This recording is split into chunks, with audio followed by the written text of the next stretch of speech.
اعوذ باللہ من الشیطان الرجیم، بسم اللہ الرحمن الرحیم۔ اقبال کی ایک بہت مختصر سی نظم ہے، عنوان ہے اس کا مناصب یعنی عہدے۔ فرماتے ہیں کہ ہوا ہے بندہ مومن فسونی افرنگ، جو مومن بندہ تھا، جو مسلمان تھے، جو ایمان والے تھے، وہ فریب میں آ گئے ہیں، وہ جال میں پھنس گئے ہیں، وہ ان کے جادو کے اندر گرفتار ہو گئے۔ کن کے جادو کے اندر گرفتار ہو گئے؟ فرنگیوں کے۔ یہاں پر فرنگی سے مراد وہ فرنگی نہیں ہے جن کو ہم عام طور پر منسوب کرتے ہیں انگریزوں سے، بلکہ فرنگی ہر باطل قوت ہے، ہر قسم کے غیروں کی تعلیم فرنگی ہے، ہر قسم کے غیروں سے آنے والے دساتیر سب فرنگی ہیں، اور ایمان والے اور مسلمان جو ہیں وہ اس کے اندر بہت بری طریقے سے پھنس گئے ہیں، اس جال کے اندر آ گئے ہیں اور وہ اس سے باہر نہیں نکل پا رہے۔ تو وہ کہہ رہے ہیں کہ بندہ مومن جو ہے وہ فرنگیوں کے فریب میں، جال میں، ان کی چال میں بری طریقے سے پھنس گیا ہے۔ اور یہ حقیقت بھی ہے کہ ہم ہر وہ چیز جس کو فرنگی اچھا کہتے ہیں، ہم اچھا کہتے ہیں۔ فرنگیوں نے کہا کہ جمہوریت بہت اچھی ہے، جمہوریت بہت اچھی ہے، حالانکہ کسی بھی دستور کا جو دنیا میں مروج ہے، کسی بھی تہذیب کا جو دنیا میں مروج ہے، اور کسی بھی ایسے عمل کا جس کو غیروں نے اپنایا ہوا ہے، وہ ان کا کوئی تعلق، کسی بھی قسم کا تعلق اسلام سے نہیں ہے۔ کیونکہ مثال کے طور پر اب ہم جمہوریت، پہلے ہم یہاں پہ سوشلزم کا بھی بہت نعرہ لگایا، اشتراکیت کا بھی بہت نعرہ لگایا، لیکن آپ یہ دیکھیں کہ آپ سے جو ہے وہ جمہوریت کیا کہہ رہی ہے؟ جمہوریت کا اور اسلام کا تو ایک بہت بڑا فرق ہے۔ وہ فرق سمجھنے کی بہت ضرورت ہے کہ جمہوریت میں ہر کچھ عوام کا ہوتا ہے، ہر فیصلہ عوام کا ماننا پڑتا ہے، یا بصورت دیگر یا بالفاظ دیگر آپ یہ کہہ سکتے ہیں کہ اصل حاکم جو ہیں وہ عوام ہوتے ہیں۔ اور یہ ہے، جب وہ چاہتے ہیں آپ کو ہٹا دیتے ہیں، جب وہ چاہتے ہیں آپ کے خلاف ایک تحریک لے آتے ہیں، بڑے بڑے جلسے ہوتے ہیں، جلوس ہوتے ہیں، قتل و غارت گری مچتی ہے اور آپ کو ہٹنا پڑ جاتا ہے۔ اسی طریقے سے اسمبلیوں میں بیٹھ کے جب آپ کوئی قانون مرتب کر رہے ہوتے ہیں، کوئی اس میں جو ہے ایسا نظام ڈالنا چاہ رہے ہوتے ہیں جس کا تعلق اسلام سے ہو، تو کیونکہ اکثریت اس کے مخالف ہوتی ہے، آپ کا وہ قانون نہیں بن پاتا۔ تو جبکہ اسلام جو ہے وہ یہ کہتا ہے کہ حاکمیت جو ہے وہ صرف اور صرف خدا کی ہے۔ جو حکم چلے گا دنیا کے اندر، دنیا کے انسانوں پر، وہ صرف اور صرف خدا کا چلے گا، کسی کا نہیں چلے گا۔ اسی طریقے سے حکمران جب تک اس پر قائم رہیں گے،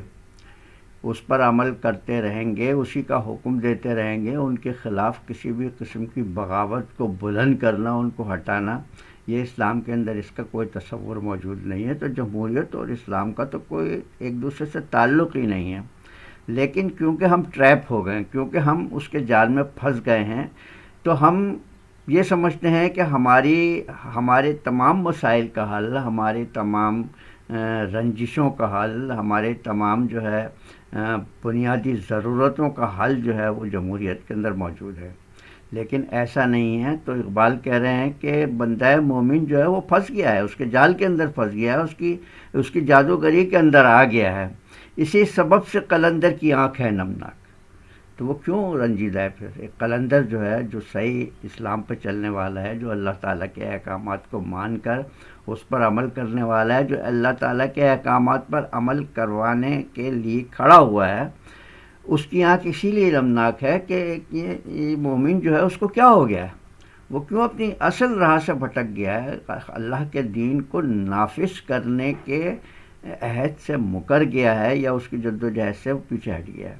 آگے کہتے ہیں کہ تیرے بلند مقاصد کی خیر ہو یا رب، کہ ان کے واسطے تو نے کیا خود ہی کو ہلاک۔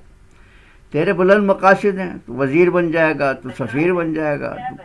تو پتہ نہیں کیا کیا بن جائے گا دنیا کے اندر،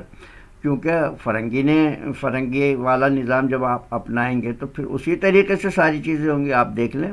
وہ پروٹوکول ملتا ہے،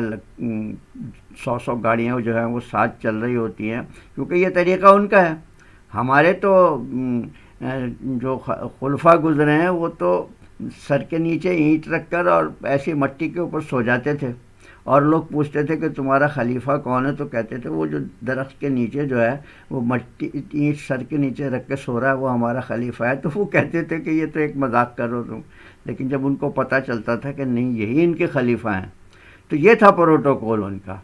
اور یہی ہونا چاہیے، اس لیے کہ سب کچھ خدا، اگر موت آنی ہے تو نہیں ٹل سکتی، اور اگر زندگی ہے تو کوئی مار نہیں سکتا، تو کس بات کا ڈر ہے کہ 7500 آدمیوں کو لے کر ساتھ چلا جائے۔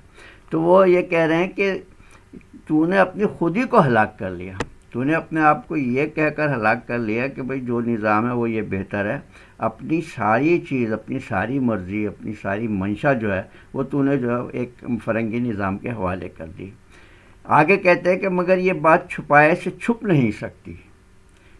سمجھ گئی ہے اسے ہر طبیعت چالاک، وہ کون سی بات ہے جو چھپائے سے نہیں چھپ سکتی۔ اس کی بات اگلے شعر میں آئے گی، لیکن میں یہاں پر صرف یہ بتا دینا چاہ رہا ہوں کہ جن کی آنکھیں جو شعور رکھتے ہیں، جو عقل رکھتے ہیں، جو فہم رکھتے ہیں،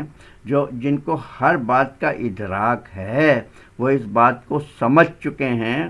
وہ کہ ان ساری باتوں کا مقصد، جن کو وہ یہ سمجھ رہے ہیں کہ ہم بہت بڑے انسان بن گئے، ہم وزیر بن گئے، ہم مشیر بن گئے، ہم سفیر بن گئے ہیں،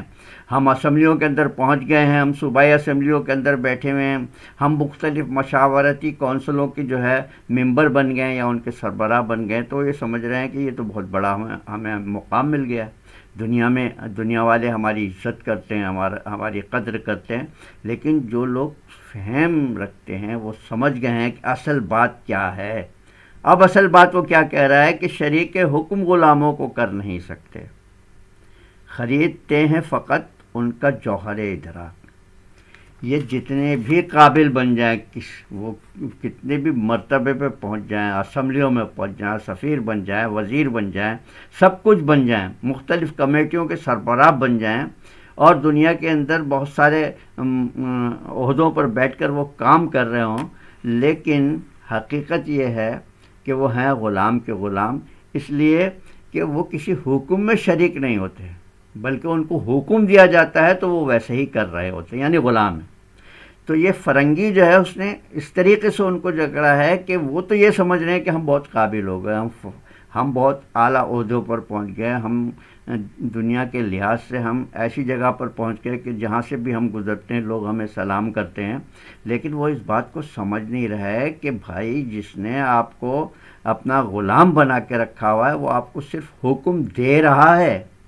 کسی حکم میں، کسی قانون سازی میں، کسی دوسری چیز میں وہ آپ کو شریک کر نہیں رہا، بلکہ جو آپ کی اپنی صلاحیتیں ہیں، جو اللہ تعالیٰ نے آپ کو ودیت کی ہیں صلاحیتیں، ان صلاحیتوں کو خرید رہا ہے۔ اب آپ دیکھ لیں ساری جگہ،